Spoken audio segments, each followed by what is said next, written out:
welcome back to the cybernetic communism conversation. I'm Yohanan Ben Zion, a voice crying out in the wilderness for a technological New Jerusalem. Emphasis on the technological.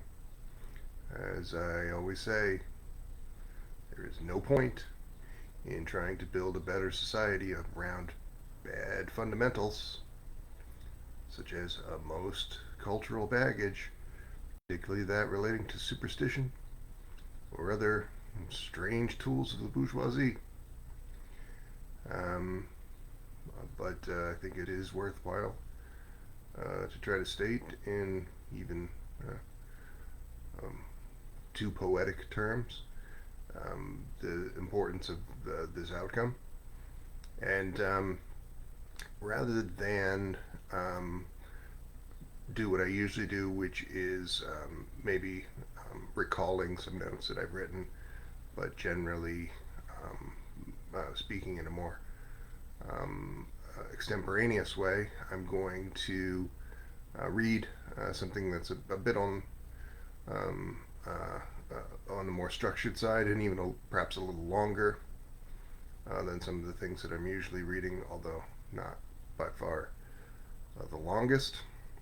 And this relates to these most important ideologies of the of our time, and guiding this 21st century cybernetic project. We live in a cybernetic century, and that is important to emphasize. It's important even, I think, to emphasize that we seem to be in the midst of an acceleration of this cybernetic framing of our world, an AI takeoff, if you will. The pace of that AI takeoff, I think, is an open question, but there's should be little doubt in your mind that in this world where things like open source large language models able to approximate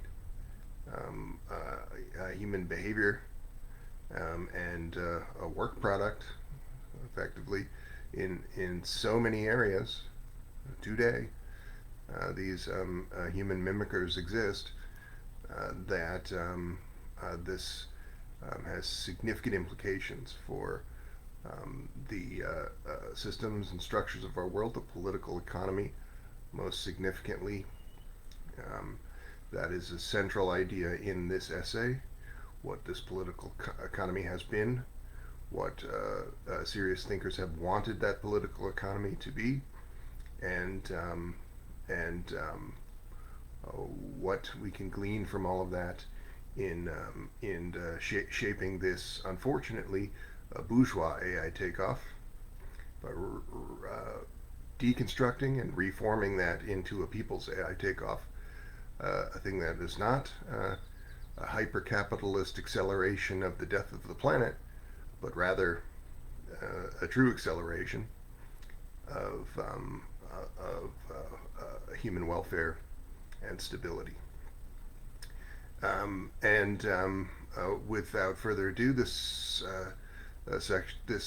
conversation is in 5 parts, and I will begin now with the first part of this overview of state socialism, its critics, and the cyberneticians' take on how this could all be of use.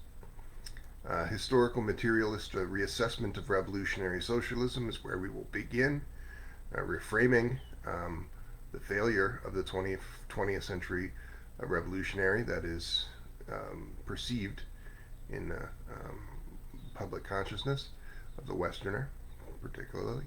The narratives surrounding the failures of revolutionary socialism and communism are and have been dominated for many decades by very simplistic attribution to, quote, authoritarianism.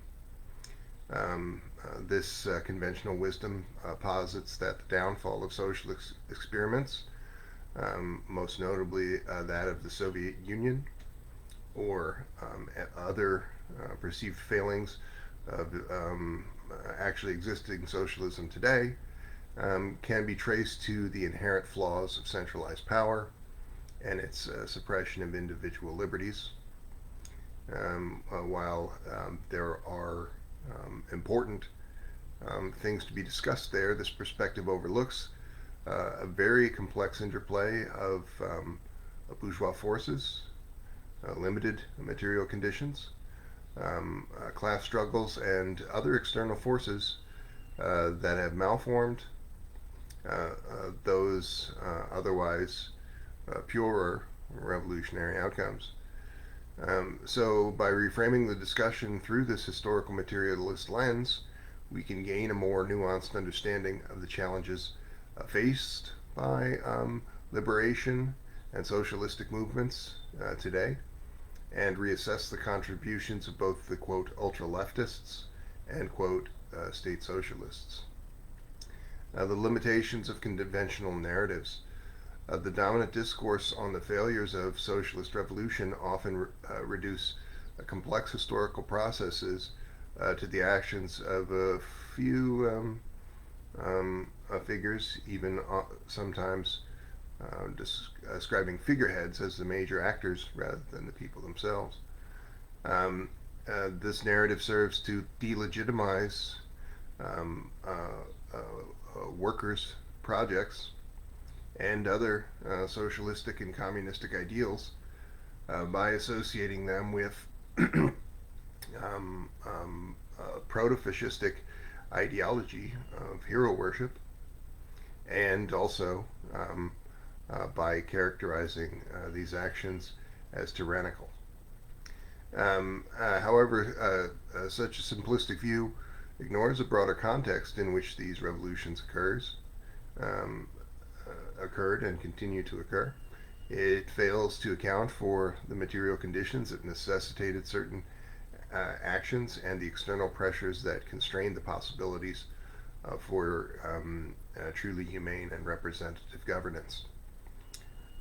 So the focus on authoritarianism obscures the role of class struggle, the true role of the people and workers in shaping revolutionary outcomes.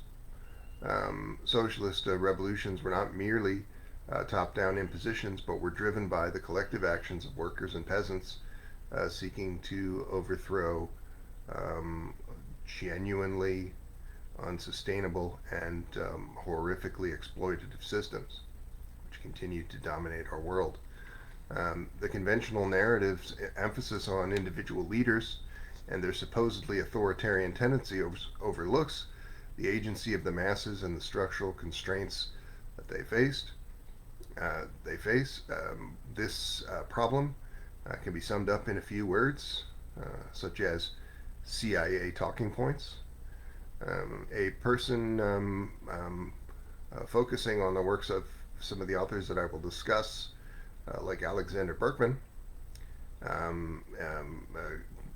being critical of the USSR, who's written a very good book that I would recommend to people who are already well versed in these things. But nevertheless, a person that you would tend to meet today with this preoccupation, unfortunately,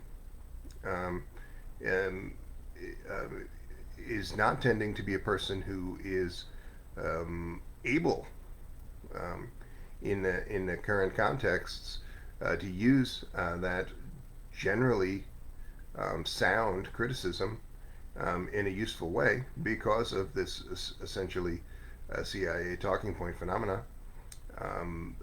where the narrative, the major narrative and counter narratives are all constructed to serve to maintain this Eurocentric paradigm, these bourgeois governments,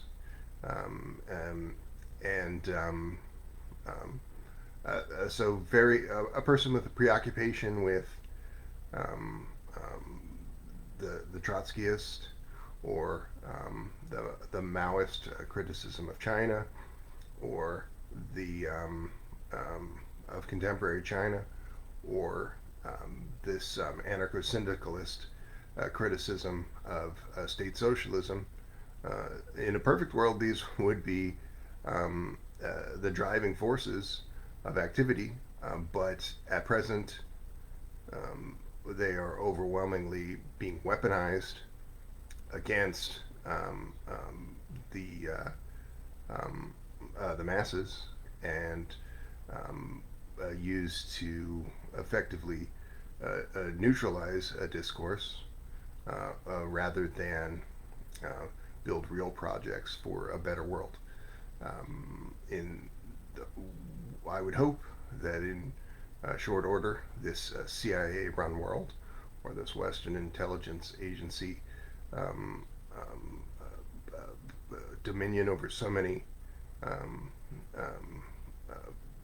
fields and sectors, will wane to the point where we will not be facing a U.S.-run capitalist climate apocalypse. It's a corollary project there, but that is not the case today. So if you are a person who is going to read Alexander Berkman, you really need to read other works to do with revolutionary thought and liberation first, and be willing to internalize the logic of what I've just said, be willing to say as much to people at every turn in such conversations, because really the U.S. And Western bourgeoisie are the criminals of all of this, and that is the central idea of this larger essay. The historical materialist framework offers a more comprehensive understanding of revolutionary socialism and communism by emphasizing the role of material conditions and class struggle. This framework recognizes that the success or failure of socialist revolutions is not solely determined by the actions of individual leaders, but is shaped by the broader economic, social, and political contexts, and so acknowledges this dialectical relationship between the base economic structure and the larger superstructure, the political and ideological institutions that surround it, and how this relationship influences revolutionary outcomes. And as I said, this superstructure of this U.S. Intelligence-dominated world is so corrupted that it becomes difficult to have even a useful conversation about what are admittedly some of the better ideas that have ever been conceived. By adopting a historical materialist perspective, we can better understand the challenges faced by freedom fighters. For example, the need for rapid industrialization and defense against external aggression, such as was experienced in the early years of the Soviet Union, often necessitated centralized state power, whereas this central problem can be understood when you see that the word Soviet Union itself came to be rather a misnomer, because they were not guided by the sort of council communist or true Soviet councils that were initially described. But again, this is a response to bourgeois violence. Similarly, the suppression of internal counter-revolutionary forces, while sometimes described as excessive, these were also responses to bourgeois violence. Another misnomer of this time, the so-called Russian Civil War, was really nothing of the kind.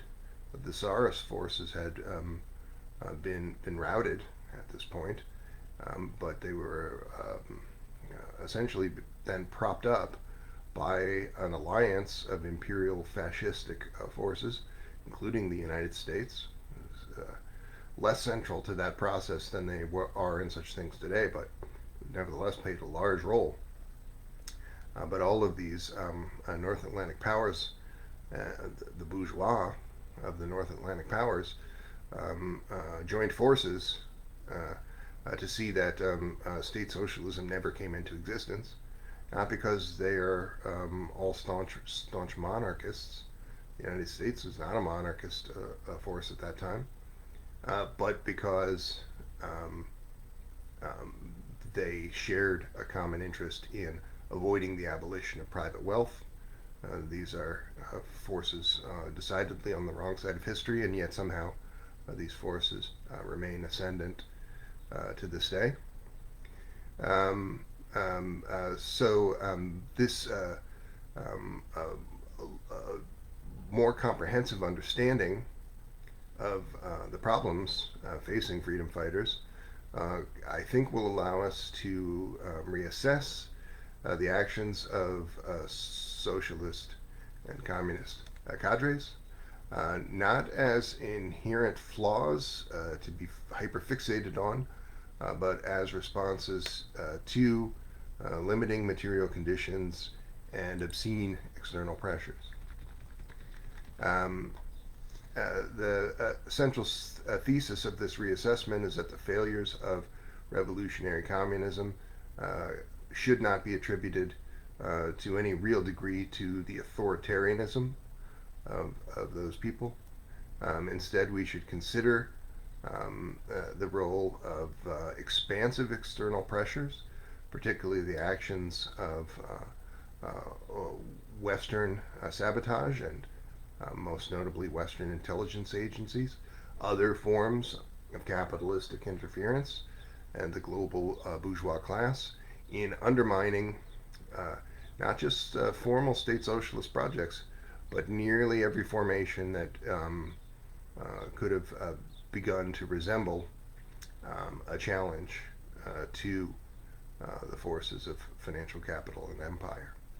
By focusing on these external forces, we then gain a more useful and more nuanced understanding of the situation faced by socialistic and communistic movements today, and the necessity of building strong countermeasures and ideologies. So we can then begin at that point to integrate the wisdom of disparate socialistic worldviews from the critics of state socialism like Alexander Berkman, and gleaning also wisdom from the state socialist thinkers, too numerous to name, but those in the Stalinist and Maoist camps. By recognizing the strengths and weaknesses of these approaches, we can move toward this cybernetic communist 21st century that combines the best elements of all of this. And this future, of course, would necessarily be characterized by the appropriate use of humane and sustainable advanced technologies, most notably, in my view, open source large language models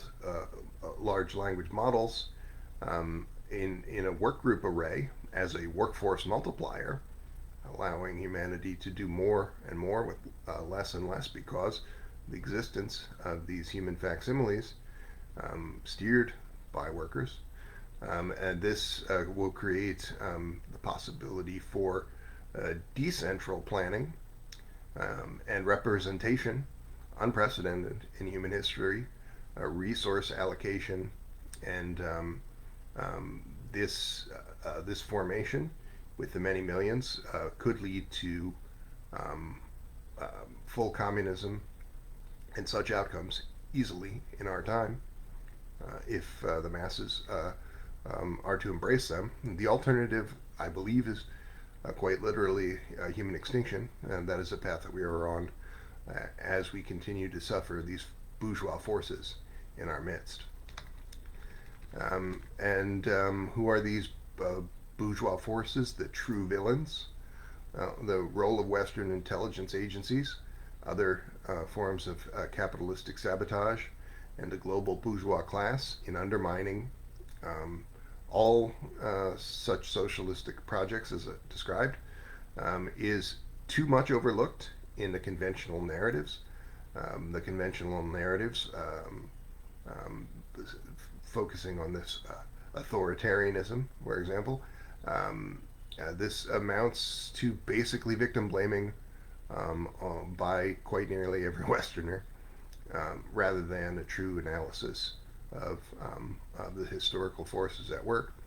And those external forces played a significant role in destabilizing socialistic projects and state socialism and limiting the possibilities for true representative governance, limiting the possibilities for a humane and sustainable economic system, a requirement for a humane and sustainable world. Thus, we live in now an inhumane and unsustainable world that is rapidly moving toward human extinction. This is the result of these forces of the bourgeoisie. So, for instance, the greatest villain in all of this, the U.S. Central Intelligence Agency's covert operations in every corner of the world, including in the Soviet Union and in China, have been aimed at and often quite successful in undermining socialistic development and supporting counter-revolutionary forces. The United States, in its history, has murdered more than 300 million people in anti-communist wars and wars of theft and similar domestic outrages. So much so that even in living memory, there are a number of countries that have been depopulated significantly, that is, mass murdered.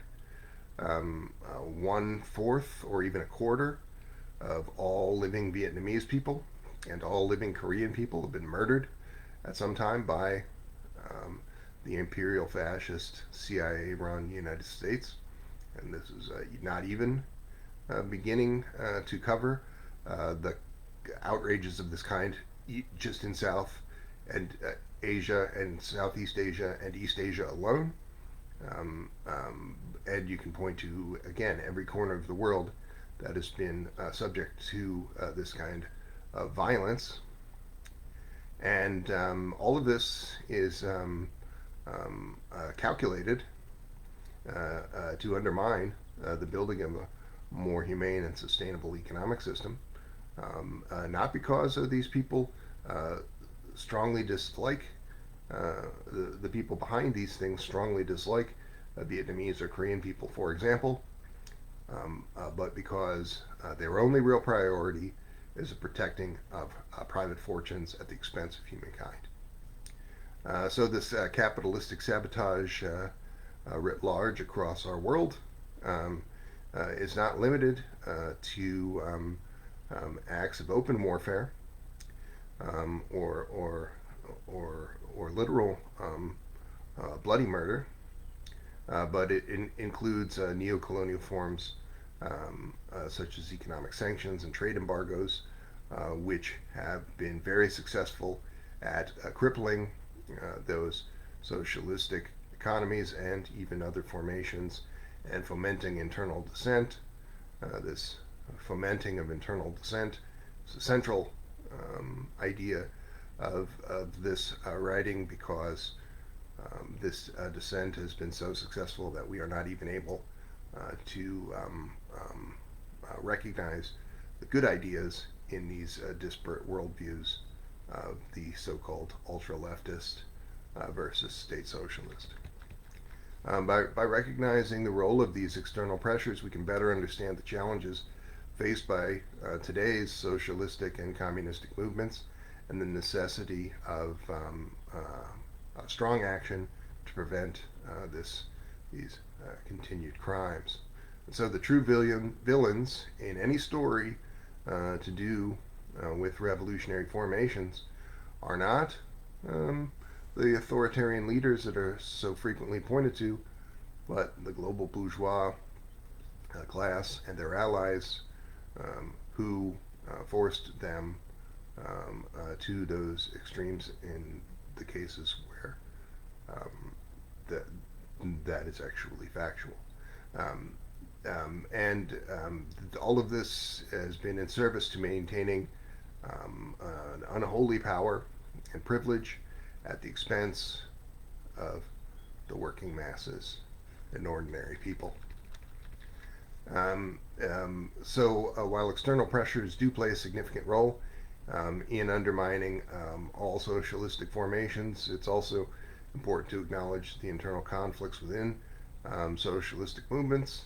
But I'm generally, as you might have surmised, extremely hesitant to say this without first saying, of course, that the CIA-run world is the great Satan in all of this. But these conflicts are often characterized as struggles between different factions or ideological tendencies, um, and uh, uh, the the the reality, of course, is a good deal more complex. People who we think of as enemies in just a slightly less corrupted world would have continued to be allies. So, for instance, the debate between Trotsky and Stalin over the direction of the Soviet Union was influenced by the need for rapid industrialization and the defense against this vast and relentless external aggression on the part of the Western bourgeoisie.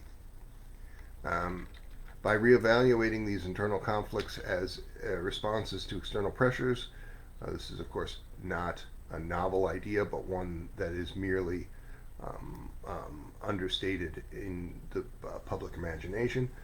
We can gain a more nuanced understanding of the challenges faced by today's freedom fighters. And I do not believe that there's any prospect for freedom on the part of freedom fighters in this 21st century if we do not center this cybernetic advanced technological framework that I will allude to at greater length in just a few moments. But this perspective that I've described a moment before allows us to recognize the agency of the masses and the structural constraints they face and have faced, rather than attributing the failures of revolutionary socialism as such to the actions of a few quote dictatorial figures.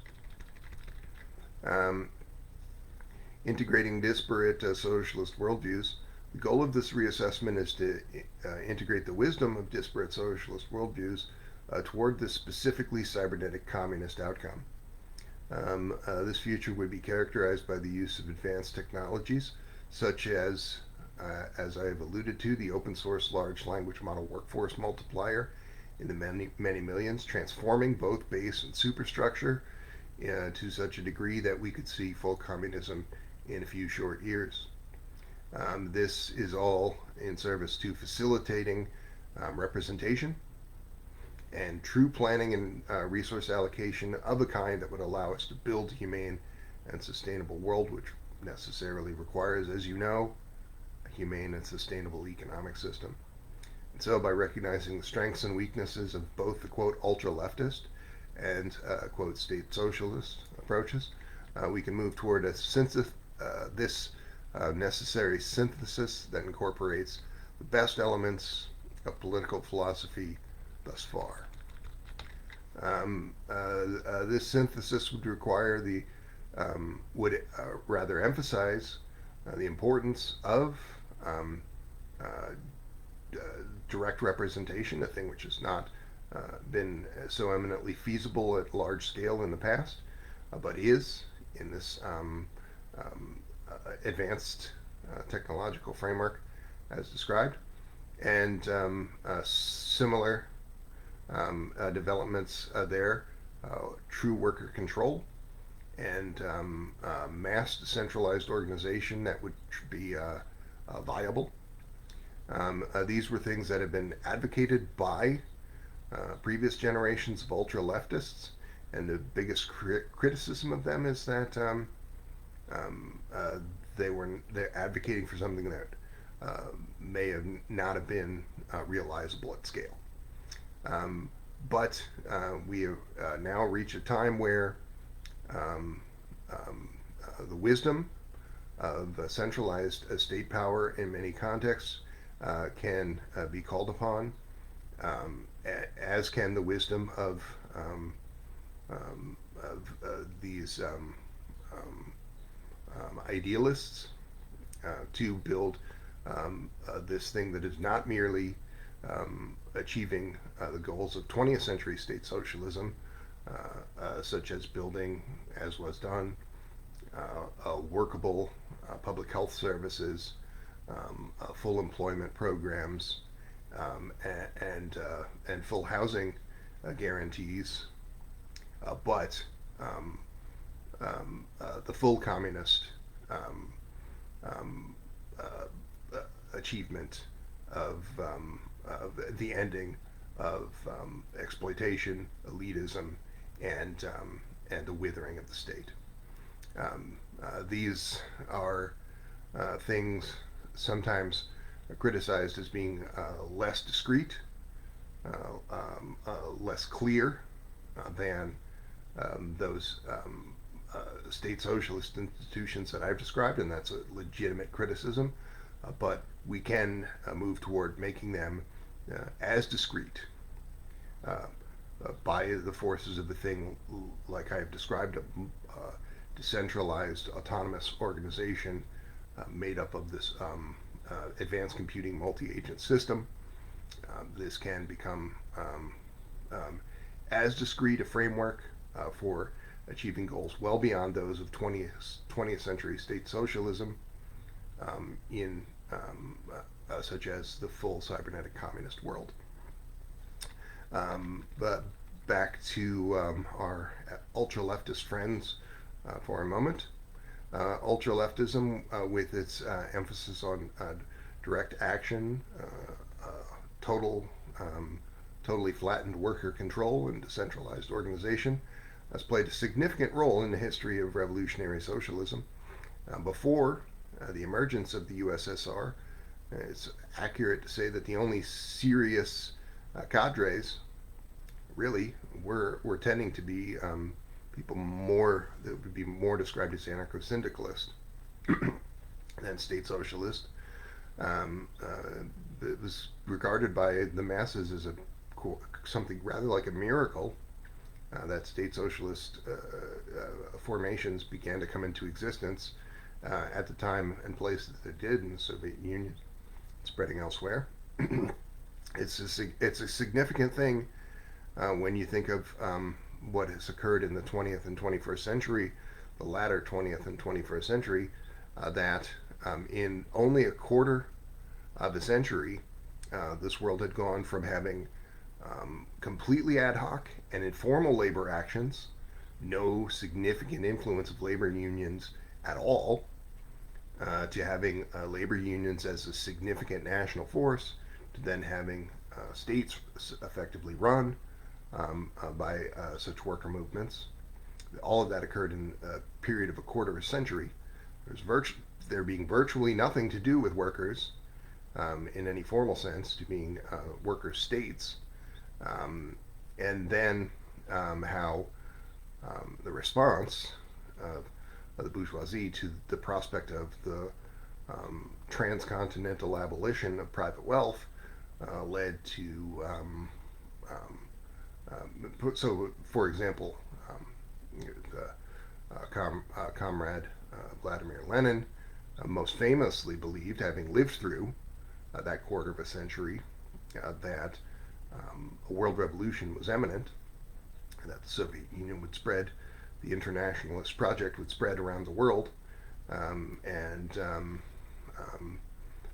he did not anticipate the CIA-run world, so to speak, and that is most unfortunate, and it behooves us to. I mention this to say this quarter of a century elegant trajectory, to say that we have to put ourselves back on such a path, and I think that people's AI takeoff would be being put back on such a path. Um, but let's discuss now Alexander Berkman, an anarcho-syndicalist thinker um, of the kind that I have described, and the strengths and weaknesses in their thinking in the context of the 21st century revolutionary struggle. Alexander Berkman was a prominent anarcho-syndicalist. He offered a critical perspective on state-centered socialism. His critique emphasized the importance of, as did many others, as we've alluded to, direct action, worker control, and decentralized organization as essential components of a truly emancipatory revolution. Not wrong. Berkman argued that the centralization of power in the hands of the state would inevitably lead to the suppression of individual liberties and the perpetuation of exploitative systems. Berkman's emphasis on direct action and worker control was rooted in his belief that the working class must be a primary agent of revolutionary change. He advocated for the organization of production and distribution on a decentralized cooperative basis, with workers exercising direct control over the means of production. This vision of a worker-controlled economy was seen as a necessary condition for the realization of true socialism as he understood it, or the full communist outcome, and a path to that outcome. His major works emphasized all of that. The strength of Berkman's anarcho-syndicalist critique lies in its emphasis on a more direct representation and the flattening of power structures, the empowerment of workers in their governance. By advocating for decentralized organization and worker control, Berkman offered a vision of socialism that was rooted in the agency of the masses and the principles of self-governance. This approach sought to challenge hierarchical and exploitative structures of the bourgeois state and the failings of state socialism as he saw them, offering a more egalitarian and participatory alternative. There are weaknesses in Berkman's approach. The emphasis on decentralized organization and direct action often left anarcho-syndicalist movements vulnerable to the operations of a bourgeois or state socialist superstructure, and that they were not equal to in terms of their organization. This is the essential criticism of anarchists from state socialists, that they are simply, by their nature, not allowing themselves to become massified. And without a unified defense strategy, these movements were very often and very quickly crushed by superior military and organizational capabilities of their adversaries. And so we would say, while there have been quite literally dozens of things that could be called state socialism, including roughly 7 today, making up a large portion of the world, that there have basically been virtually vanishingly very, very few anarcho-syndicalist formations that could be said to be comparable. The best example would be that of Spain, which only existed for a few years and influenced only some small millions rather than billions of lives. Shifting now to the idea of a permanent revolution, the concept of permanent revolution associated with work and movements of Leon Trotsky offers a different perspective on the nature of revolutionary struggle. Trotsky argued that the revolution must be a continuous and international process, with the working class playing a leading role in the overthrow of capitalism and the establishment of socialism. This perspective emphasized the importance of international solidarity and the necessity of the global revolutionary movement. The strengths of the permanent revolution perspective lie in the recognition of the international character of these systems and the systems that they were criticizing, and the need for a global revolutionary struggle to unify humankind. By emphasizing the importance of international solidarity and the continuous nature of the revolutionary process, Trotsky offered a vision of socialism that was not confined to the boundaries of a single nation state. Again, people were rather aghast that the nation state of a state socialist kind came into existence at all in the ways that it did, in the time that it did. So there was a lot of confusion about whether that was truly for the best.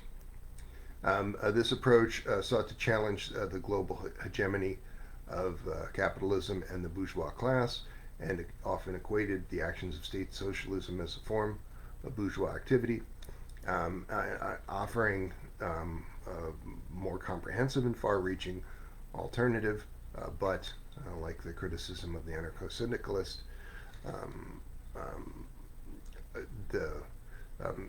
that did not materialize as a true power base. The weaknesses of the permanent revolution perspective were also evident, as just suggested, in the context of revolutionary struggle. The emphasis on continuous and international revolution often overlooked the material conditions and external pressures faced by socialistic movements in specific contexts. So, if the definition of scientific socialism and scientific communism is not merely something like a chicken in every pot, or the raising of all boats, but nevertheless, movements have to produce clear benefits for workers in order to be considered of real use. So without a clear strategy for building and defending socialism in the face of bourgeois counter-revolutions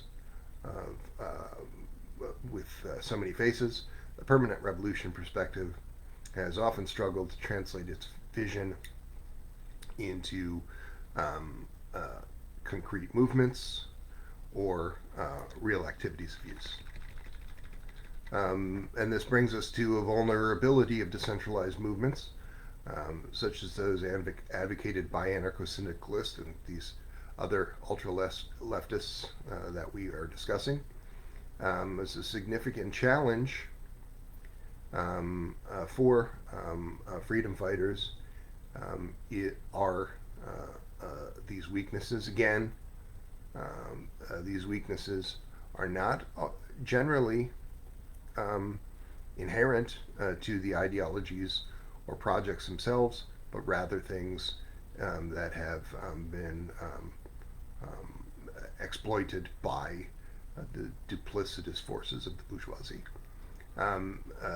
These movements often have lacked, nevertheless, the organizational and military capabilities to defend themselves against the centralized power of the bourgeois state or state socialism. And without a unified defense strategy, they were too quickly crushed by their adversaries, as seen in the historical examples of anarchist and syndicalist movements being overwhelmed or suppressed by both bourgeois and state socialist forces. Lack of a unified defense strategy is a significant weakness of early so-called ultra-leftist movements. While these movements emphasize the importance of direct action and worker control, they often failed to develop the organizational and military capabilities, as we've stated, necessary to defend themselves.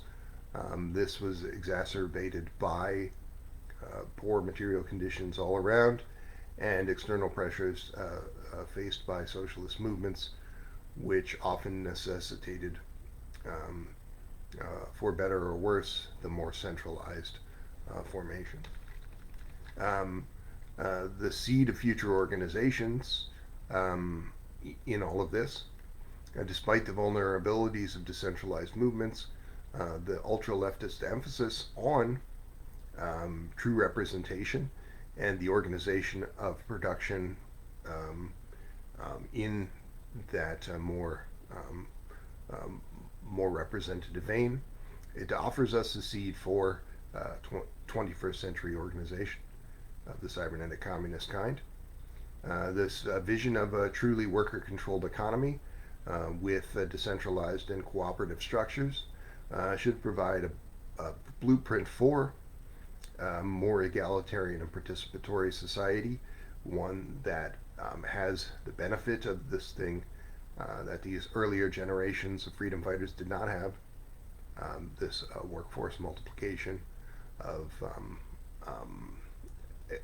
things like AI agents and other benefits of advanced computing and advanced technology. By emphasizing the agency of the masses and the principles of self-governance, 21st century cybernetic communists can benefit from the visions of these earlier socialistic and communistic idealists that were genuinely rooted in the empowerment of workers and communities.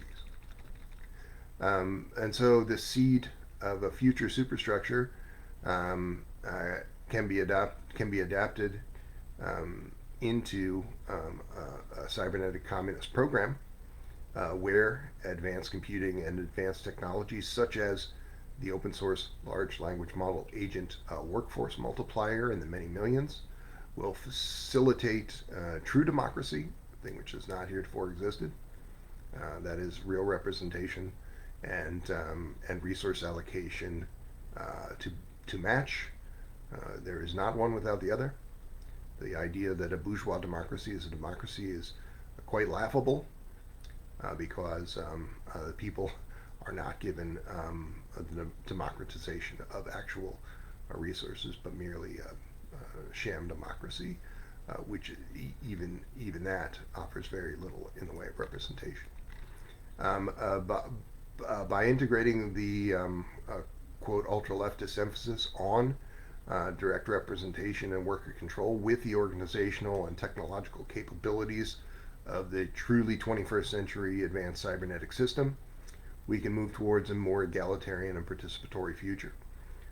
This synthesis would recognize the strengths of both ultra-leftist and state socialist approaches, offering a more comprehensive and far-reaching alternative to the challenges of revolutionary struggle.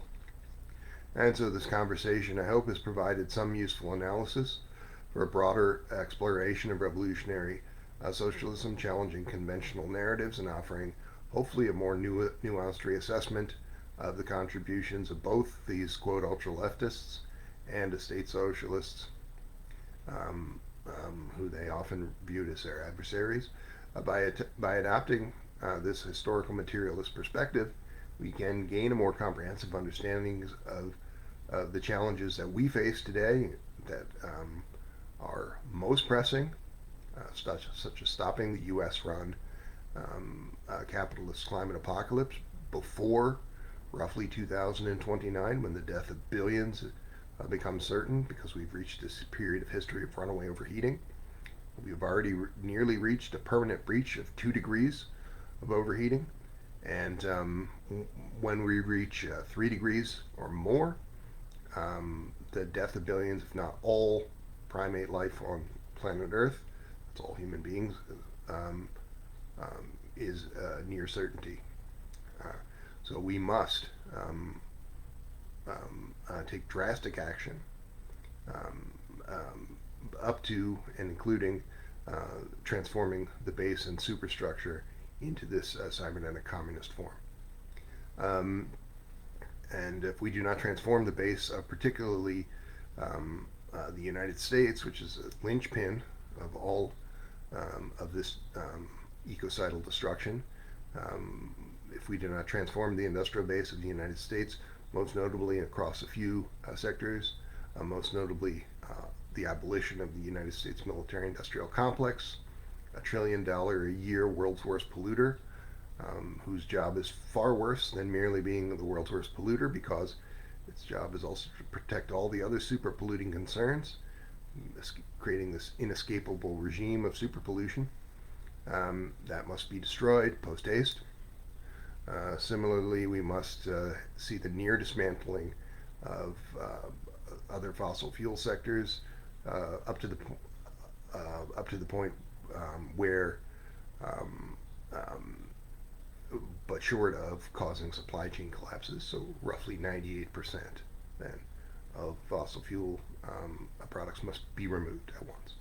And a similar approach must be taken to livestock systems, which by some studies are 51% of human contribution to the climate apocalypse. If we do these things, and as well as the cybernetic communist mass formation as described, we can build a livable world. And if we fail to do all of those things, our reward will be it will be as if none of this had ever happened. There will be no humans left, and there will be no recollection that any human endeavor was ever undertaken. It will be as if all of this had never happened. Back to our conversation about the 20th century.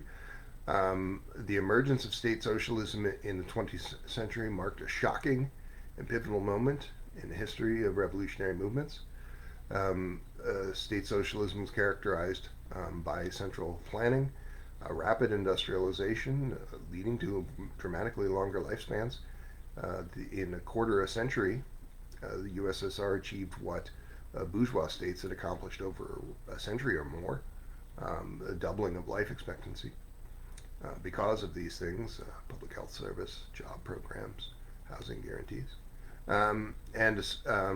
These things were also characterized by, as alluded to, the suppression of internal counter-revolutionary forces as perceived, such as the ultra-leftists, and more bourgeois forces than that. State socialism sought to build a new society amid an extremely hostile, bourgeois-dominant international environment. This section will explore the historical context, strengths, and weaknesses of state socialist projects, focusing on the largest actors there, the Soviet Union under Stalin and the Chinese Revolution under Mao Zedong. By adopting a historical materialist perspective on these things, we can better understand the necessity of certain compromises and challenges faced by these revolutionary states. Stalin and the socialism in one country concept. This doctrine of socialism in one country emerged as a response to the material conditions and external pressures faced by the Soviet Union in the aftermath of the Russian Revolution. Quote, scare quote that, as we've said. The fledgling Soviet state found itself extremely isolated in a world dominated by aggressive bourgeois powers, many of which were not merely hostile to, but taking transcontinental warlike and sabotage activities against the socialistic project. The need for the rapid industrialization to care for the people, defense against this obscene external aggression, and the suppression of forces that might be disruptive, even though not distinctly bourgeois, such as that of internal dissenters, necessitated a centralized and coordinated response. It was not clear that this would be the case. People who are Leninists, let's say, but not Stalinists, I think these are people who tend to be a little bit misguided because they're not recognizing that reality of this, quote, CIA-run world, or bourgeois violence.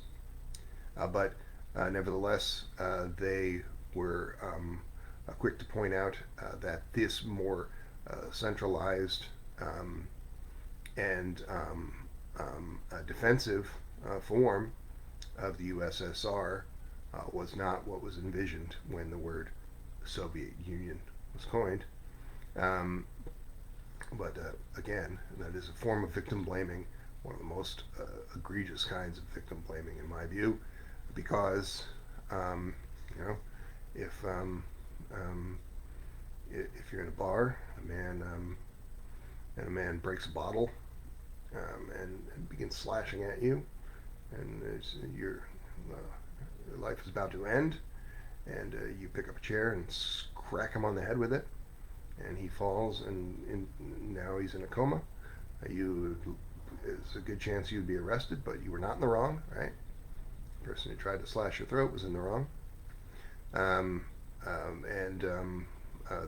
framing of most of these conversations is on the man who's smacked someone over the head who was trying to kill him, blaming him for being a bad man, rather than saying that the lunatic who broke the bottle and tried to slash his throat is the bad man. Stalin's necessary adoption at that time of socialism in one country was not merely an ideological preference, but a pragmatic response to most troubling material conditions of the time. The Soviet Union lacked an industrial base of almost any kind, nor military capabilities to defend itself against these combined forces of capitalist sabotage and warfare. It is nothing short of a miracle that the Soviet Union thrived in the way that it did, achieving this thing of roughly a five-fold improvement over the bourgeois state, doubling life expectancy in only a quarter of a century, or being able to maintain the state form at all in the forces of such external aggression. And this is something that was stated over and over by ordinary Soviets or Soviets of prominence during the existence of the Soviet Union. Somehow it all was sort of memory holed by people at the collapse of the Soviet Union in what Grover Furr refers to as the anti-Stalin paradigm and similar forms of victim blaming, which are really products of this CIA-run world.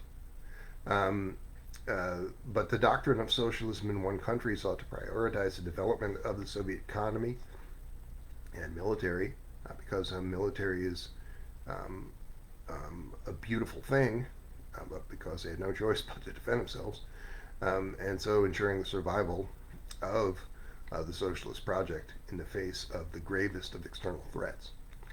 The strength of centralized state planning, one of the primary strengths of socialism in one country doctrine, was its emphasis on centralized state planning. This approach allowed for the rapid mobilization of resources and coordination of economic activities on a national scale. Centralized planning enabled the Soviet Union to achieve remarkable feats of industrialization, transforming a predominantly agrarian society into an industrial powerhouse without equal in a matter of decades.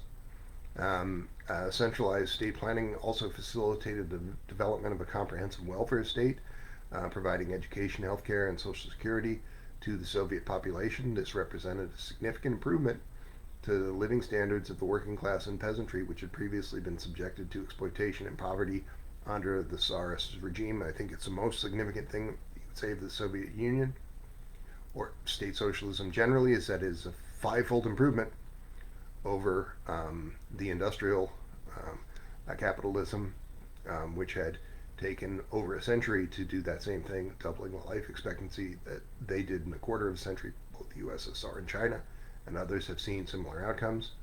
And even that industrial capital form, which was considered progressive in its earliest iterations before state socialism had been conceived of, even that industrial capitalist form is better than the financial capitalist forms, the neoliberal forms of today, which are even less even worse than that 5-to-1 relationship between industrial capitalism and state socialism. Um, Far worse, right? Murdering the whole planet worse. Um, Despite its strengths, the socialism in one country doctrine faced many criticisms, and some stemming from legitimate weaknesses. The emphasis on centralized state planning often led to the suppression of individual liberties and the concentration of power in the hands of a bureaucratic elite. The centralization of power was seen as a betrayal of socialist principles by many of their former comrades who advocated for the more decentralized organization as originally conceived and to greater worker control as earlier described. Moreover, the focus on rapid industrialization and military development often came at the expense of other sectors of the economy, leading to shortages and inefficiencies. The collectivization of agriculture, for instance, did result in some food shortages. This is overstated, in my view, because many other countries had food shortages at around the same time. The United States had a famine as a result of such forces. Yet no one ever refers to the United States as a Holocaust-like situation because of that famine killing more people than were killed in the Soviet Union. Again, so much of what is said of state socialism results to bourgeois distortion and victim blaming. On to Mao Zedong and the Chinese Revolution. The Chinese Revolution faced a unique set of challenges shaped by the country's semi-feudal agrarian society and the legacy of the most egregious imperialist exploitation.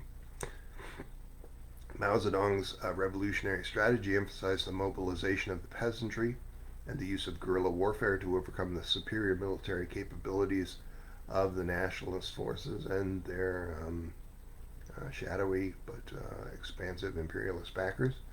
The specific conditions of the Chinese Revolution necessitated a different approach to building socialism. Unlike the Soviet Union, China lacked a significant industrial base and was largely dependent on agriculture. Mao Zedong's strategy sought to address these challenges by prioritizing development of the countryside and the empowerment of the peasantry.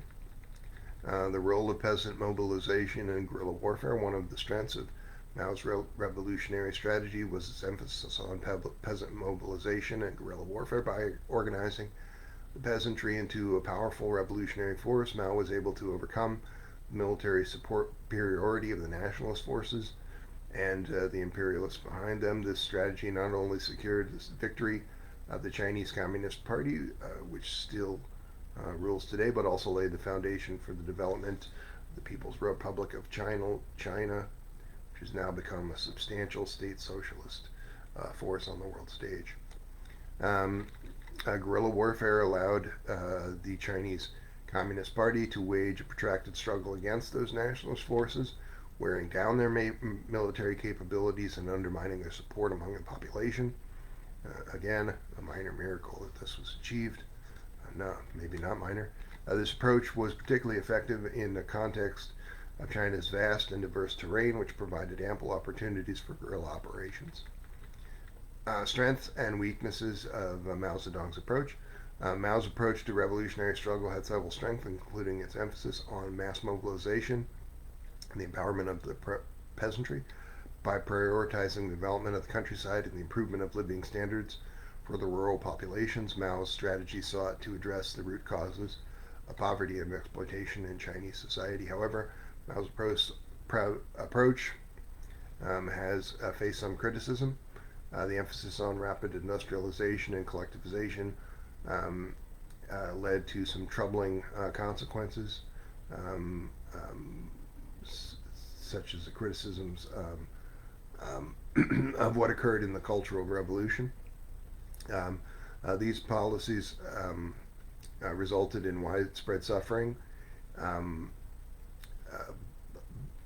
but again, um, this should be viewed again not through the lens that it's generally viewed um, as a failing of Chinese communist leadership, but as an unfortunate but ultimately a consequence of these external bourgeois forces, forcing them with their limited resources to this suboptimal outcome. This and the United States has moved heaven and earth to attack China in the 20th century. There would not be this thing called Taiwan were that not the case. Taiwan would simply be a part of China today. But instead, it's been set up as a terroristic outpost of the bourgeois West to undermine China. And you can point to all of these massive depopulations, killing 1/5 of all living Vietnamese or Koreans, for example, as a proxy wars in the U.S.'s war against China. The U.S. military leadership pretty uniformly across the 1950s had plans to, the late 1940s and 1950s had plans to use multiple nuclear weapons on China. And the fact that other state socialists had nuclear weapons was probably the only thing that prevented that from occurring. So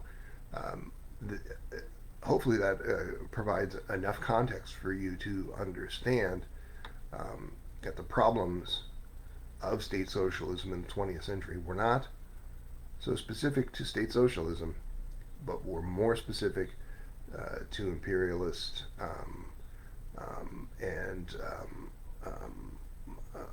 warfare and violence. The centralization of power in the hands of the CPC, however, has been associated with the suppression of dissenting voices. This is, again, like so many of these things, distorted or overstated. The centralization of power was seen as a betrayal, like in the USSR, of socialist principles by many ultra-leftists in China who advocated for more decentralized organization and worker control. The necessity of centralized state power in these lowest forms of state socialism can be understood through a historical materialist lens. The material conditions faced by these states, including the need for rapid industrialization, defense against extreme external aggression, and the suppression of what would be in that aggressive milieu disruptive counter-revolutionary forces, even though they are not themselves bourgeois, necessitated a centralized and coordinated response. Centralized state power allowed for the mobilization of resources on a national scale, facilitating the development of industry infrastructure and military capabilities.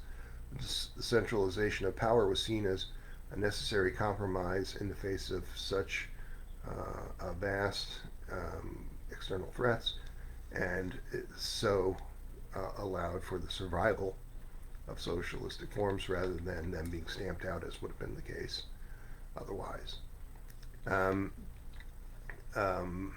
The idea that any socialist state would have a choice in the 20th century to be decentralized overlooks these material realities and extreme external pressures that they faced. And the decentralized organizations advocated by 19th and 20th century, quote, ultra-leftists, did genuinely lack the organization, and unfortunately the world is so violent, and the military capabilities to defend themselves against the centralized power of the bourgeois state and the forces of bourgeois reaction generally. Without a unified defense strategy, these movements were, as I already stated, often crushed by their adversaries, as seen in the historical examples of anarchist and syndicalist movements, um, which came into existence in more limited ways, and but were crushed by the more centralized forms. Um, um, Western intervention and sabotage, again, are the most critical things in understanding um, the 20th century socialist formation. Um, the role of Western intervention, sabotage, and economic warfare in undermining socialist states and projects cannot be overstated. From the early days of the Russian Revolution to the height of the Cold War, the U.S. predominantly and other Western powers sought to destabilize and undermine socialist projects through a variety of means, including covert operations, economic sanctions, and overt military aggression, which should not be ignored either.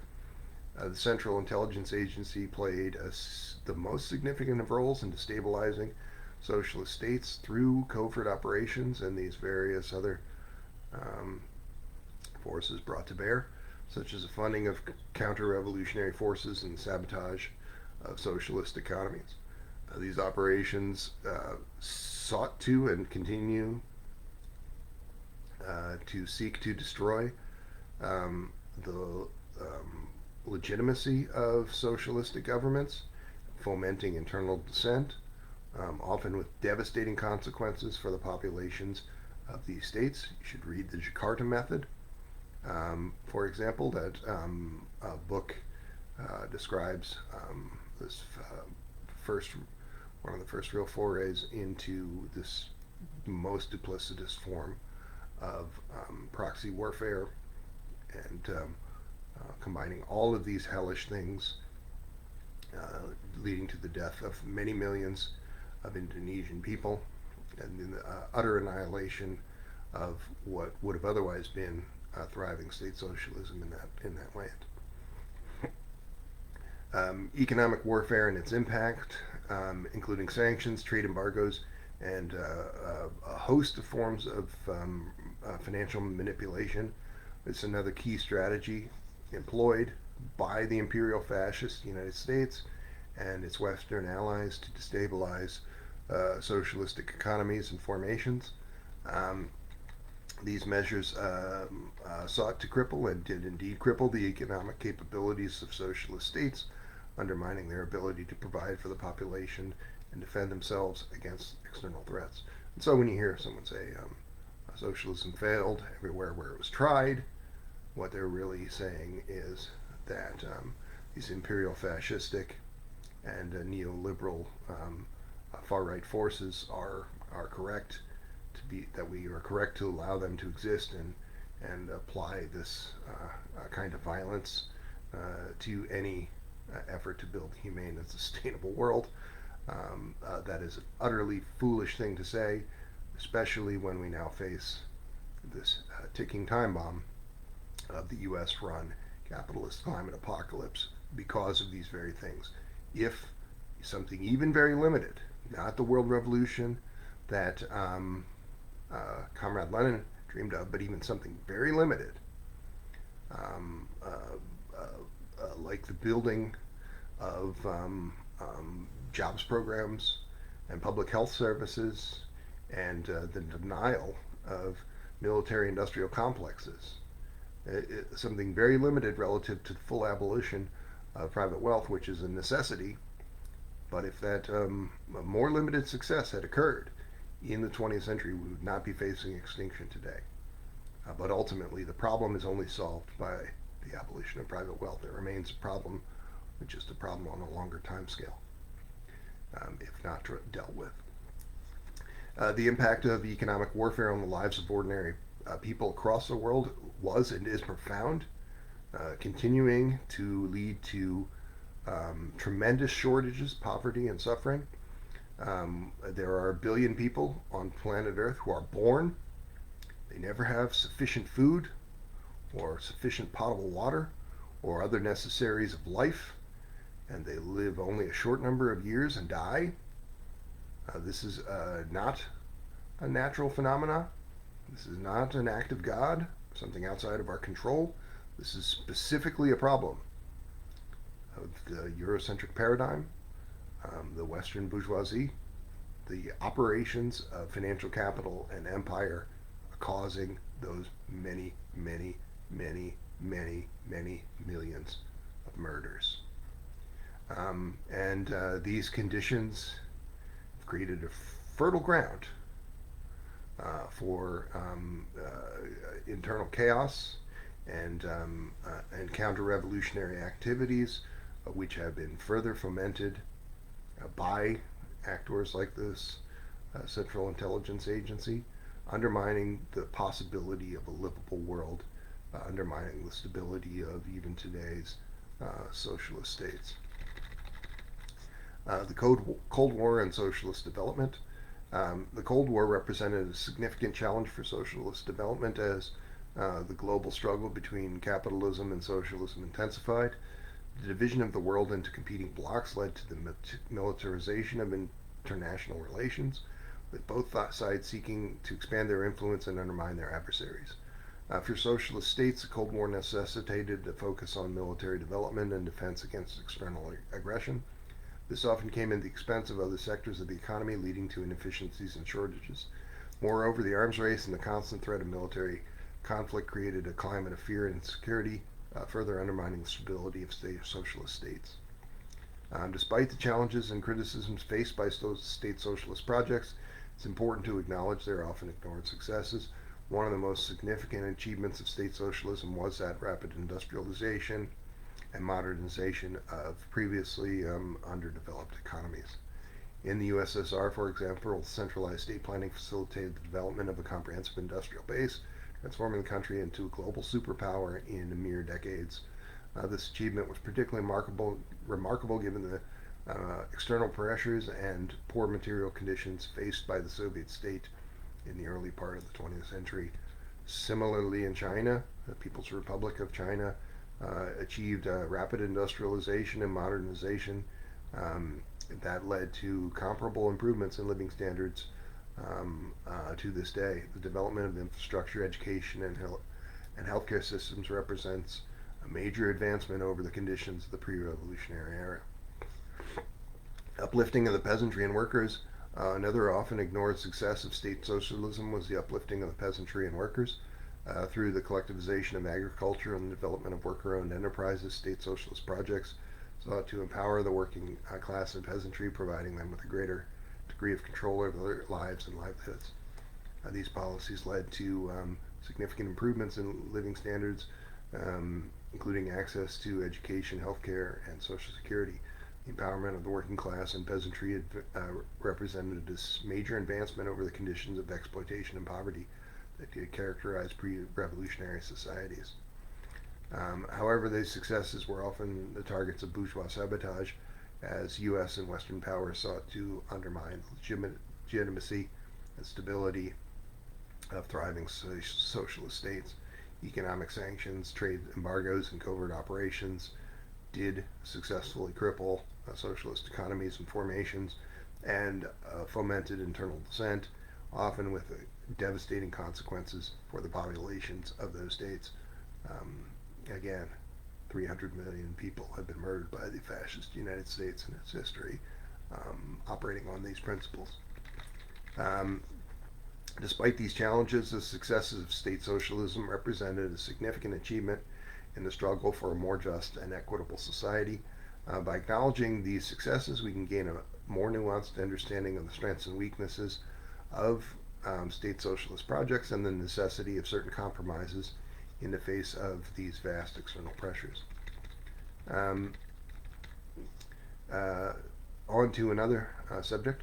The bourgeois counter-revolution represented a concerted effort by this global capitalist class, as we've suggested, to undermine and destabilize socialist projects.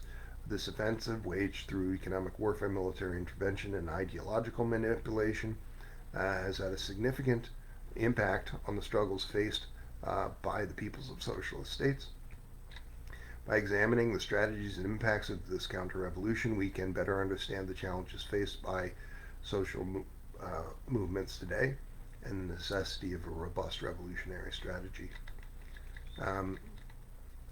The global capitalist class is characterized by its international nature and shared interests in maintaining and expanding financial capitalist hegemony. This class comprising transnational corporations, financial institutions, and bourgeois international organizations, seeks to perpetuate a system that benefits its economic and political interests. The global capitalist class is united in its opposition to any socialistic formations or projects which threaten its many privileges and power. The shared interests of the global capitalist class are evident in the coordinated efforts to undermine socialist states through international organizations such as the International Monetary Fund and World Bank.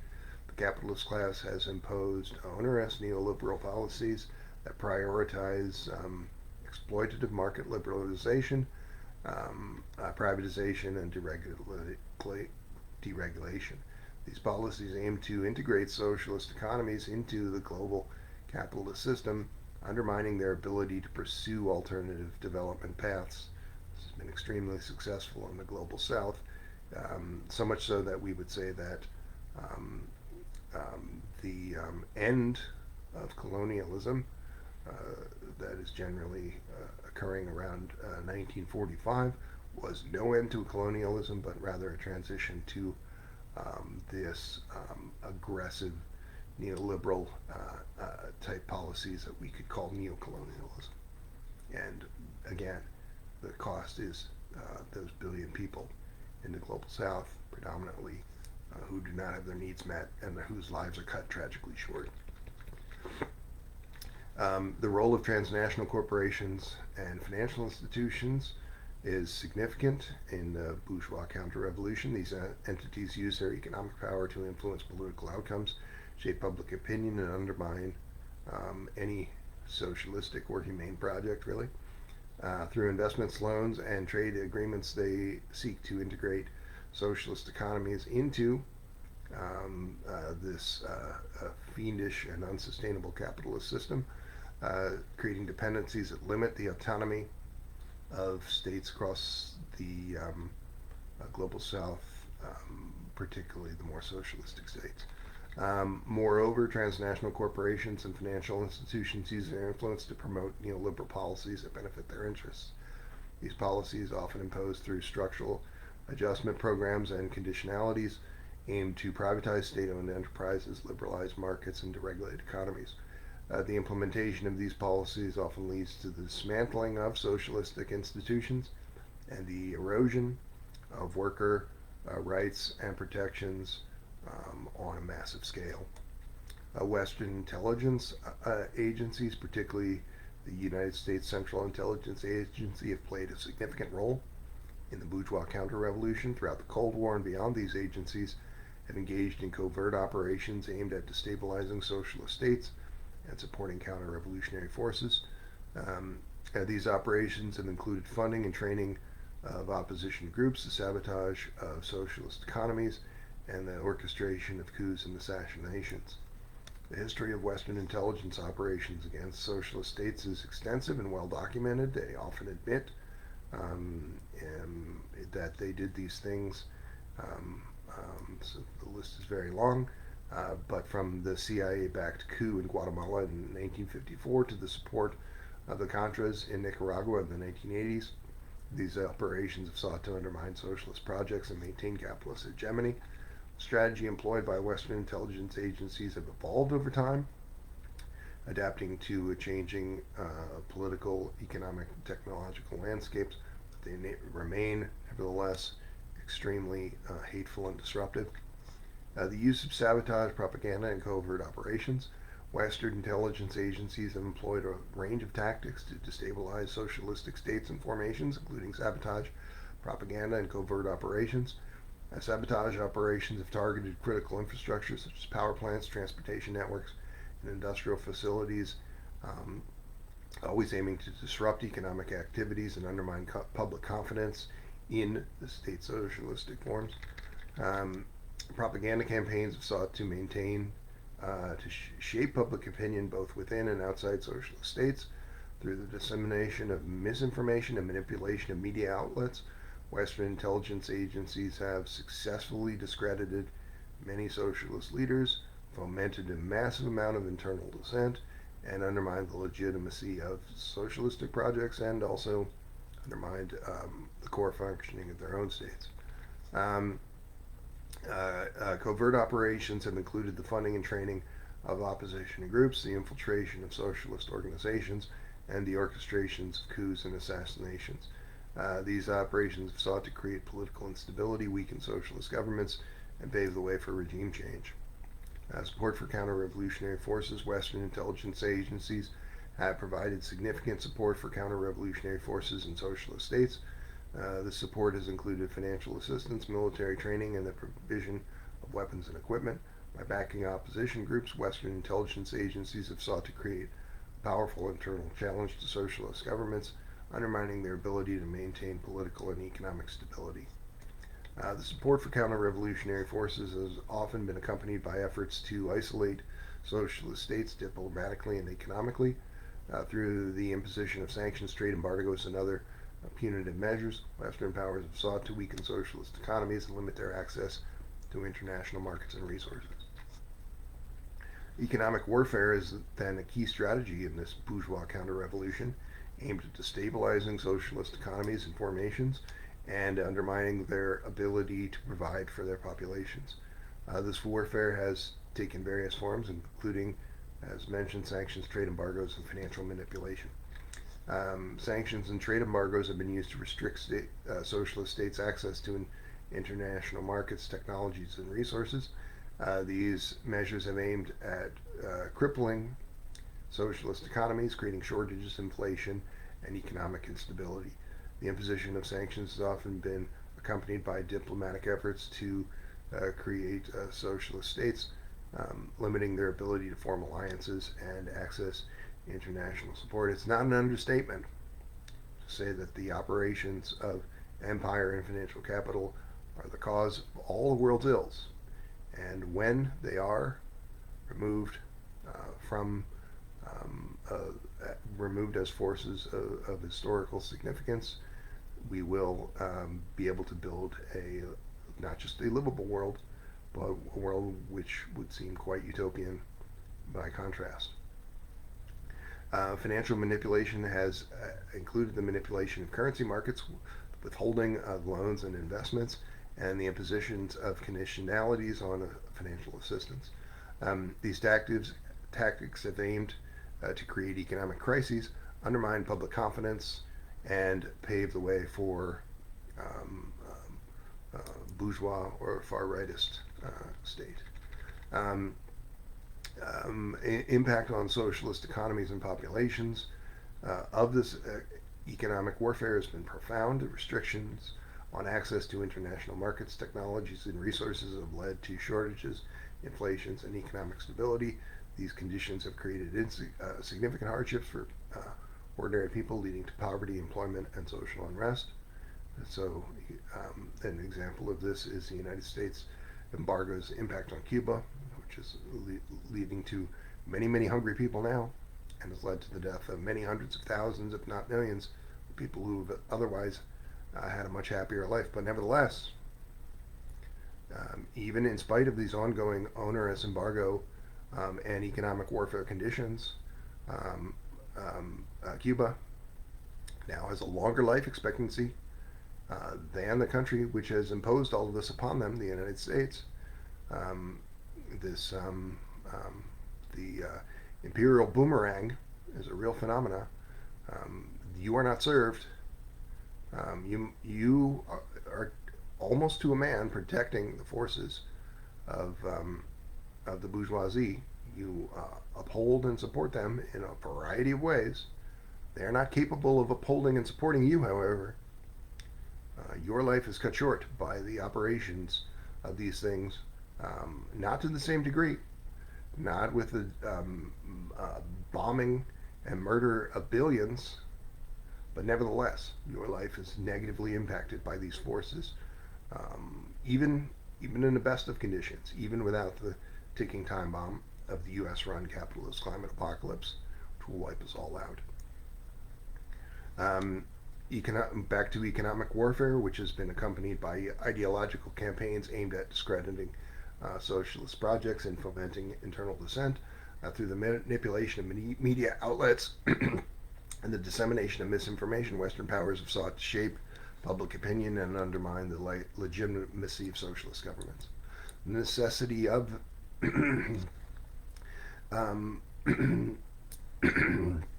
more authoritarian projects, policies then, in the face of external threats and economic stability, socialist governments have been forced to adopt measures aimed at maintaining political and economic control. These measures have included the suppression of dissent, the centralization of power, and the imposition of strict economic policies. Again, when you focus on that one part of the picture and not on the imperial fascistic forces which have driven them to that, you are engaging in victim blaming, and you will scarcely find a Westerner, when pressed to discuss these things, who does not engage in this grotesque practice of victim blaming. While these authoritarian policies have been criticized for their impacts, as discussed, they should be seen as an unfortunate but absolutely necessary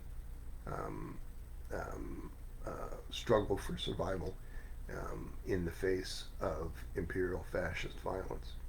In the context of a hostile international environment and the constant threat of destabilization, socialist governments have been forced to prioritize security and stability over these more revered principles of representation. The role of propaganda in cultural warfare. The ideological offensive waged by the bourgeois counter-revolution is sought to shape public opinion and undermine support for socialistic projects. This offensive has included the use of propaganda and cultural warfare aimed at discrediting socialist ideals and promoting bourgeois ideology. Propaganda campaigns have used various media outlets, including newspapers, radio, television, and social media, to disseminate misinformation and manipulate public opinion. These campaigns have sought to portray socialist projects as failures, highlighting their economic and political challenges while ignoring their achievements and overwhelmingly ignoring the external pressures they face from imperial fascist and far-right economic forces. Cultural warfare has included the promotion of capitalistic values, so-called, and consumer culture aimed at undermining socialist principles of collective ownership, worker control, and egalitarianism through the influence of popular culture, education, and academic institutions. This vast bourgeois counter-revolution has sought to shape across the West and around the world the beliefs and attitudes of individuals, particularly the youth, and has had negative consequences even in state socialist context. The use of media, academia, and cultural institutions. The bourgeois counter-revolution has utilized media, academia, and cultural institutions to promote its ideological agenda through the control of media outlets, the funding of academic research, and the influence of cultural institutions. The global capitalist class has been able to shape narratives around socialist projects and undermine their legitimacy. Media outlets have played a crucial role in disseminating propaganda and shaping public opinion through biased reporting and selective coverage and a manipulation of information. Media outlets have sought to portray socialist projects as failures and discredit their leaders. This has often been accompanied by the suppression of alternative viewpoints and the marginalization of voices that challenge the dominant narrative. Academic institutions have been instrumental in this bourgeois ideological offensive through the funding of research, the influence of curriculum, and the promotion of capitalist values. Academic institutions have sought to shape the beliefs and attitudes of students and scholars This has often been accompanied by the marginalization of critical perspectives and the suppression of dissenting voices. Cultural institutions, even museums, galleries, and performing arts organizations, have played a role in this bourgeois ideological offensive through the promotion of bourgeois values and consumer culture. These institutions have tended to undermine more socialistic principles and shape the beliefs and attitudes of individuals around the world. The true cost of imperialism waged through military intervention, economic warfare, and ideological manipulation is often overlooked in discussions of state socialist forms and their shortcomings. The direct costs include a massive loss of life, the destruction over and over again of infrastructure, the economic devastation resulting from military conflicts and economic sanctions. The indirect costs include the long-term impacts on social and economic development, such as poverty, inequality, and political instability. This bourgeois counter-revolution has imposed significant costs on socialist states, undermining their ability to achieve their development goals and improve the lives of their populations. The constant threat of military intervention and economic warfare has forced socialist governments to prioritize security and stability over democratic principles and economic reforms. The history of imperialism is marked by myriad coups, assassinations, and wars aimed at undermining socialist projects and maintaining capitalist hegemony, from the CIA-backed coup in Chile in 1973 that I've discussed at great length in the context of cybernetic communism, to the support for the Contras in Nicaragua in the 1980s. These interventions have sought to destabilize socialist governments and pave the way for bourgeois regime change. The coups, assassinations, and wars waged by imperialist powers have had devastating consequences for socialist states and the peoples of Earth. The loss of life, destruction of infrastructure, and economic devastation resulting from these interventions have created significant hardships and undermined the legitimacy of socialist governments. The humanitarian impact of imperialism is too often ignored in discussions of socialist formations or their shortcomings. The focus on economic and political challenges often overlooks the suffering of ordinary people who bear the brunt of these economic warfare, economic sanctions, military conflicts, and political stability. The bourgeois counter-revolution has imposed significant costs on socialist societies and the world at large, leading to a world of poverty, unemployment, social unrest, and ultimately the ticking time bomb of the capitalist climate apocalypse. The ignored humanitarian impact of imperialism highlights the need for a more nuanced understanding of the challenges faced by socialists today. By acknowledging the true cost of imperialism, we can better understand the necessity of certain compromises and the importance of a robust revolutionary strategy in the face of these external pressures. The integration of disparate socialist worldviews that I have touched upon, I believe, offers a pathway toward a cybernetic communist synthesis, which combines the strength of these so-called ultra-leftists and state socialist approaches. The synthesis addresses to address the challenges faced by previous socialist experiments and adapt to the evolving material conditions of the 20th century. By leveraging advanced technologies and advanced computing and emphasizing a direct representation form that is viable, dramatically increased worker control, and a decentralized organization that is nevertheless consistent with scientific communist principles, we can move towards a more egalitarian and participatory future. First step in integrating disparate socialist worldviews is to identify the common ground between these, quote, ultra-leftist and state socialist perspectives.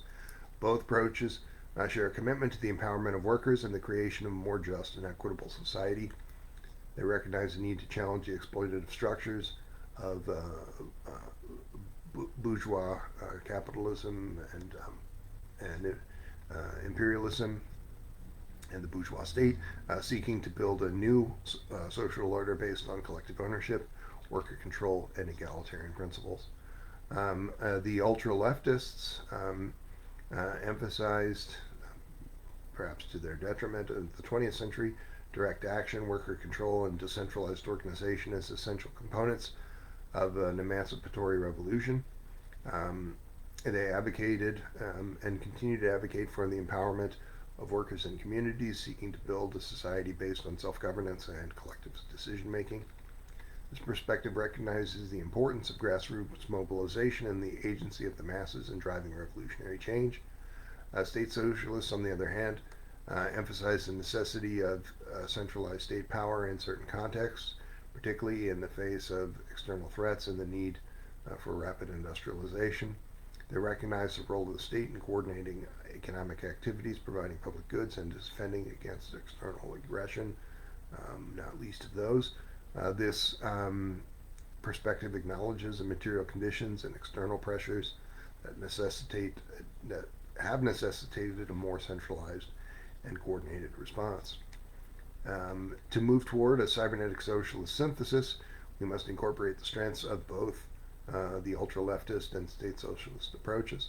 The synthesis would emphasize the importance of true, full representation through advanced computing, worker control, also facilitated by advanced computing, decentralized autonomous organization facilitated by the multi-agent system, as I have described, the open source large language model AI agent as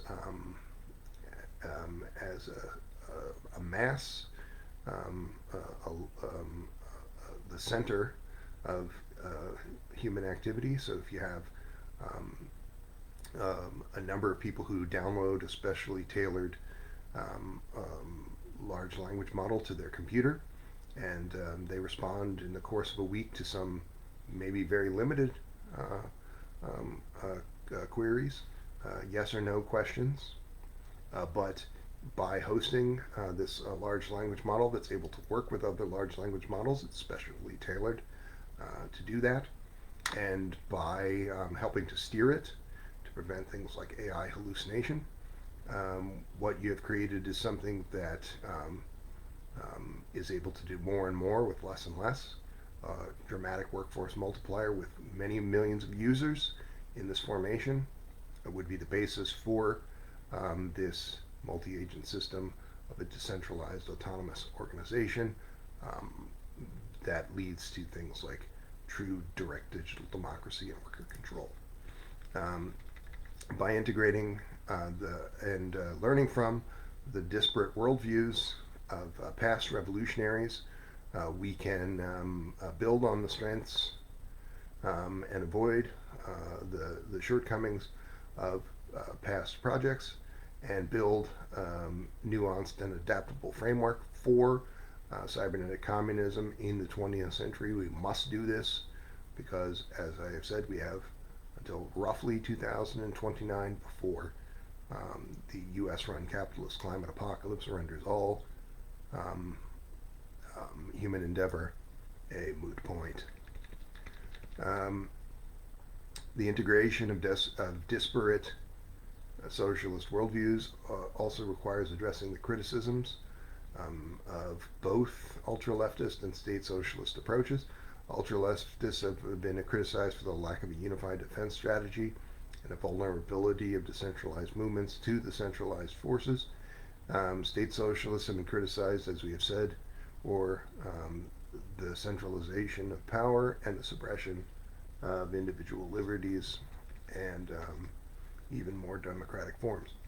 By acknowledging these criticisms and weaknesses, we can move toward a more balanced and adaptable synthesis that addresses the challenges faced by previous socialist experiments. This synthesis would recognize the importance of both centralized organization and centralized state power, depending on the material conditions and external pressures faced by the revolution. But the most significant thing that you could say about any of this is that at present, even by the standards of 2025, advanced computing is the most powerful revolutionary weapon in history, once used correctly, such as the widespread adoption of open source usage. And when this sustainable and viable form um, becomes commonplace, and when it is used as it should be, as a powerful revolutionary weapon, we will see the realization of outcomes in a short period of time that would be equivalent to the realization of full communism and utopian outcomes well beyond merely the stopping of the capitalist climate apocalypse, if we have the courage of our convictions to build this massified workforce multiplier and and truly adopt these useful best practices. Um, the integration of disparate socialist worldviews toward the cybernetic communist synthesis would leverage advanced technologies to empower workers and communities. Um, this is this can facilitate things like more thoroughgoing democratic planning and dramatically more practical resource allocation by providing real-time information and feedback on economic activities. This would enable workers to participate in the decision-making processes, creating something that, as I said, has not heretofore existed, true democracy. By integrating cybernetic systems into the planning and coordinating of economic activities, we can move toward a dramatically more transparent and accountable form of governance. These systems would enable the monitoring and evaluation of economic performance, ensuring that resources are used safely, efficiently, and effectively to meet the needs of the population. The role of a people's superintelligence in this move forward, a decentralized open source AI system. The concept that I have coined of a people's superintelligence refers to the use of this decentralized open source AI system to support a viable near-term cybernetic communist society. These systems would facilitate the collection, analysis, and dissemination of information, enabling workers and communities to make informed decisions and exercise greater control over their lives and livelihoods. The people's superintelligence would be characterized by its decentralized and open source nature, ensuring that it is accessible and accountable to the population. This would enable workers and communities to participate in the development and implementation of AI systems, ensuring that they reflect their needs and priorities. The integration of disparate socialist worldviews toward this cybernetic communist synthesis, and particularly the people's superintelligence, requires a new revolutionary strategy that is embraced by the masses, that learns from the successes and failures of past socialist experiments. The strategy would emphasize the importance of international solidarity, grassroots mobilization, and strategic alliances in building a global movement for the 21st century, and would prioritize the use of advanced computing as the most powerful revolutionary weapon, and the building of these more humane and sustainable economic necessaries in this time frame that remains approximately 5 years. We have 5 years to have a revolution, or we will have no humankind left to speak of. This new revolutionary strategy would emphasize the importance of international solidarity and grassroots movements. This would involve the formation of alliances and coalitions with existing socialist states and formations and organizations around the world, as well as the mobilizations of workers and communities at a grassroots level. A new revolutionary strategy would also involve the development of strategic alliances and adaptable tactics in response to the evolving material conditions and external pressures faced by the revolution. This would require the formation of coalitions with other socialistic and progressive movements and organizations toward this cybernetic communist synthesis, as well as the adaptation of flexible and innovative tactics that reflect the changing political and economic landscape. The thing that informed me most in thinking about the cybernetic communism project was thinking about specifically Salvador Allende and the building of the cybersyn technological planned economy in Chile from roughly 1971 to 1974, the thing that was being rolled out, that was destroyed by the imperial fascist forces of the West, particularly the United States, because it would have spread a technological planned economy model around the region and around the world, leading to a springboard to another, but distinct people's superintelligence and people's AI takeoff. This would have led to the abolition of private wealth. So when people who were behind that sabotage say that they are pushing for this bourgeois AI takeoff to become a post-capitalist, quote, post-capitalist phenomenon, believe that they are lying, because they've done quite the opposite in the past. More to the point as it relates to the decentralized autonomous organization and multi-agent system form, the necessity to operate outside of the state socialist form, like that of Salvador Allende's cybernetic socialist project, is a strategic necessity, because the CIA-run world, so to speak, is extremely good at destroying things that are not similarly distributed and amorphous as a decentralized autonomous organization would be. Thus, we can say that the essentials of scientific communism are vouchsafed by this model, even though it is adopting something more like an anarcho-syndicalist type strategy. By developing strategic alliances of a broad kind and adaptable tactics, we could move toward a dynamic and responsible revolutionary strategy, leading to full cybernetic communism in our time.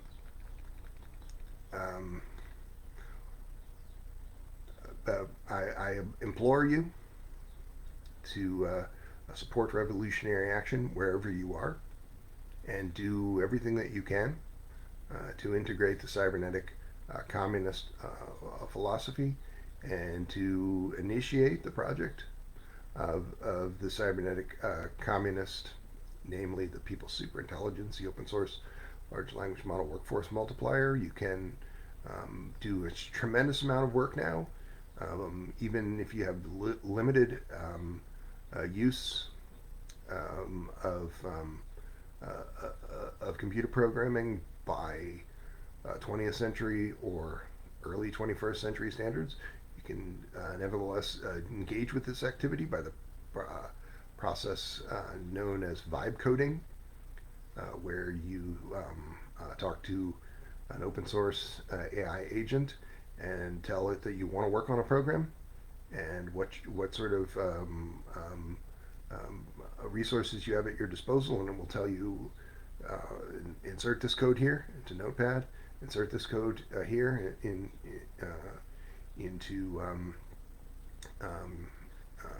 your prompt, and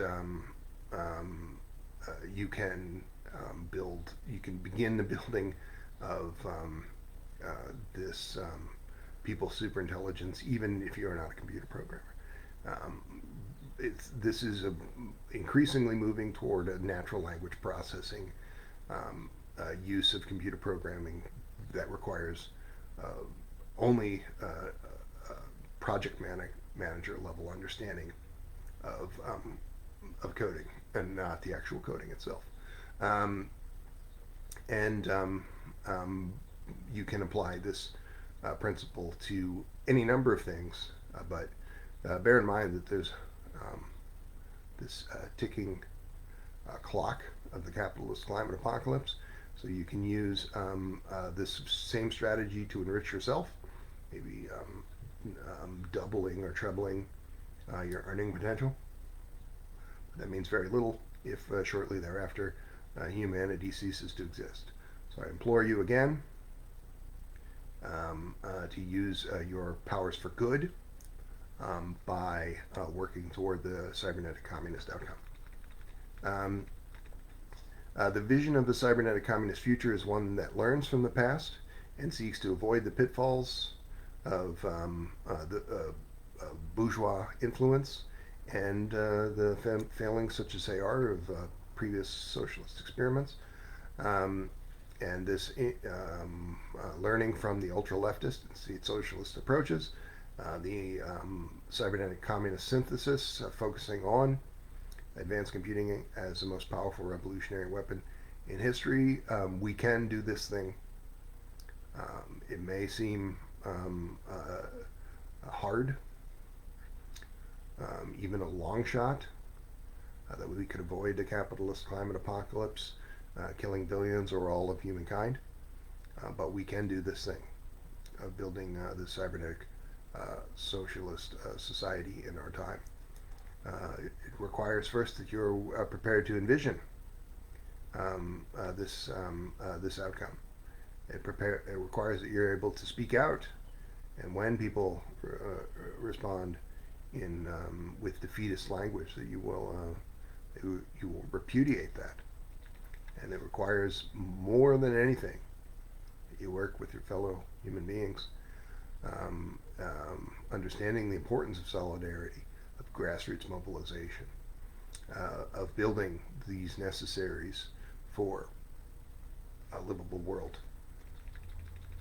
I hope that this conversation has been of use to you and has inspired you to take revolutionary action, not limited to that, revolving around advanced technology.